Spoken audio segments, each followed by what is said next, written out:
Un drone russe a frappé la ville ukrainienne d'Odessa pour la deuxième nuit consécutive, provoquant un incendie et endommageant les infrastructures énergétiques et portuaires. Aucune victime n'est à déplorer.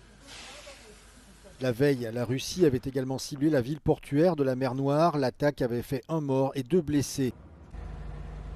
Ces dernières semaines, Moscou a pilonné sans relâche les infrastructures critiques de l'Ukraine.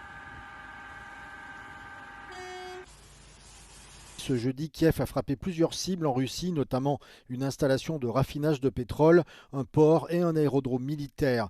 L'une des cibles de l'Ukraine était le port russe de Temriouk, situé sur la mer Noire. Ces installations sont essentielles pour les exportations russes de pétrole et de gaz. Il s'agit également d'un important centre de soutien logistique pour l'armée russe.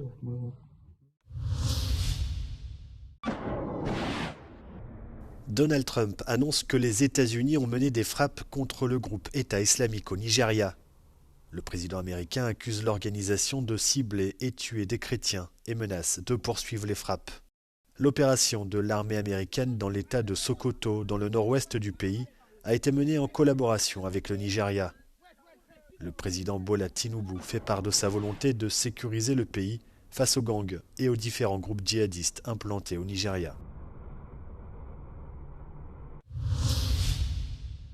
Au moins 8 personnes ont été tuées et 18 autres blessées dans un attentat à la bombe pendant la prière du vendredi dans une mosquée alaouite à Homs, la troisième plus grande ville de Syrie. Les réseaux sociaux ont attribué l'attentat à la faction extrémiste djihadiste Ansar al-Sunna, bien qu'aucune revendication officielle ne l'ait confirmé. Le groupe a déjà menacé de prendre pour cible des zones à majorité alaouite à Homs et dans d'autres villes. Des sources locales ont déclaré à Euronews que les forces de sécurité avaient bouclé le site, évacué les victimes et ouvert une enquête. La Syrie est secouée par des combats interconfessionnels depuis la chute de Bachar al-Assad il y a un peu plus d'1 an.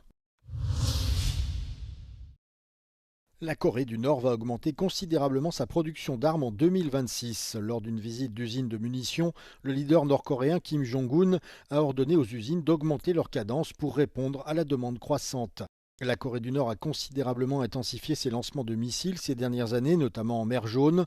Selon les analystes, le régime cherche à améliorer ses capacités de frappe de précision, à défier les États-Unis et la Corée du Sud et à tester des armes avant de les exporter éventuellement vers l'un de ses plus proches alliés, la Russie. La Californie du Sud a vécu son Noël le plus pluvieux depuis des années. Ce jeudi, une nouvelle tempête puissante a frappé la région de Los Angeles à Santa Barbara, faisant craindre de nouvelles inondations et des coulées de boue. En début de semaine, les fortes pluies accompagnées de vents violents ont déjà provoqué la mort d'au moins 2 personnes et causé d'importants dégâts. Les services météorologiques alertent désormais sur des précipitations supplémentaires qui pourraient aggraver la situation, notamment dans les zones fragilisées par les incendies de forêt survenus en janvier.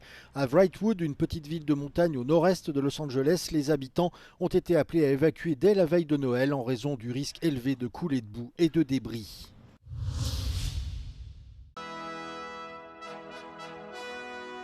Dans son traditionnel message de Noël, le roi Charles III a appelé à la réconciliation et à l'unité après ce qu'il a décrit comme une année de division croissante. Le monarque britannique a également appelé les jeunes à défendre les valeurs d'inclusion et à trouver leur force dans la diversité.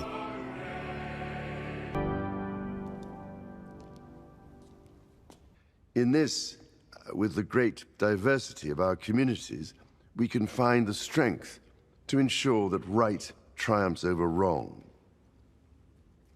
It seems to me that we need to cherish the values of compassion and reconciliation, the way our Lord lived and died. Charles III a cité l'esprit de la génération de la Seconde Guerre mondiale qui s'est unie pour surmonter l'adversité. Selon lui, le peuple britannique doit s'unir pour lutter contre une nouvelle fragmentation de la société. Il a aussi fait l'éloge de ceux qui œuvrent à la préservation du tissu social et a exhorté les Britanniques à s'opposer à la division.